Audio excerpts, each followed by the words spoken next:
From the ranch to the rodeo, this is The Short Go. Hey guys, Pastor Jesse Horton here with Cowboys of the Cross. Looking behind me here, you can see a bean field, and this particular bean field is very green and lush. The plants are tall. They probably exceed 4 feet, maybe even 4.5 feet. They're very, very tall, very lush, very thick. But just a mile or so down the road, the rest of the beans in this county are really short, and they're kind of brown and sparse, and it makes you wonder, what happens there? Why has this field received the rain and the fertilizer so much better than the fields down the road from us? And it reminded me of a story in Numbers. To set the stage for you, Moses has petitioned Pharaoh in the land of Egypt to release his Hebrew slaves.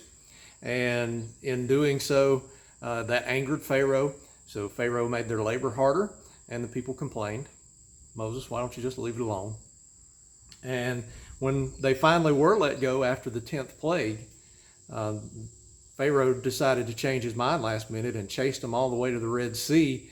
And there the Israelites stood before the Red Sea with the Egyptian army behind them. And they complained again to Moses, hey, were there not enough graves in Egypt that you had to bring us out here to die? Of course, God provided. He parted the Red Sea. On the other side, the people found that they were hungry, and they complained against Moses, and God provided manna. And they complained that they were thirsty, and God provided water from the rock. God provided sweet water from bitter water. When they got tired of manna, they complained, and God provided quail for them. But you see that history of complaining, and they even made an idol at the base of Mount Sinai while Moses was receiving the 2 stone tablets with the 10 commandments. And then finally they come to the edge of the land of Canaan, the promised land that God had promised that he would give them, that he would drive out the people before them. And when they get there, 10 spies go in, 12 spies go in, 10 come back and give a bad report. Yes, the land is good, but the people are great.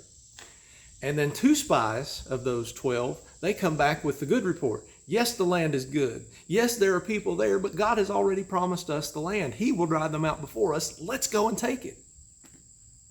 So about 3 million people of Israel. And then you got these 12 spies. 10 of them give a bad report, 2 of them give a good report. Which one will the people listen to? Which report will they receive? Well, listen. Chapter 14, verse 1. It says, Then the congregation raised a loud cry, and the people wept that night, and all the people of Israel grumbled against Moses and Aaron. The whole congregation said to them, Would that we had died in the land of Egypt, or would that we had died in this wilderness. Why is the Lord bringing us into this land to fall by the sword? Our wives and our little ones will become prey. Would it not be better for us to go back to Egypt? And they said to one another, Let us choose a leader and go back to Egypt. And in the following verses, you see Moses and Aaron and Joshua and Caleb trying to plead with them to go and come into the land that God has given them, for they are able because God is their God. And the people said, Let's just stone them and go back to Egypt. You see, they had cultivated over the course of a year or more, they had cultivated within themselves a complaining heart.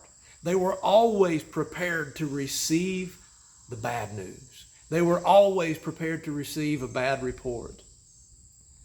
But their hearts weren't prepared to receive the good things that God had in store for them.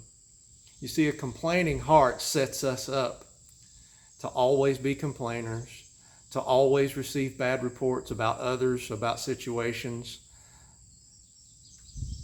But a heart that trusts in the Lord is always prepared to receive the good things that the Lord has in store for us. I'm Jesse Horton with Cowboys of the Cross, and I hope that's given you a little encouragement today.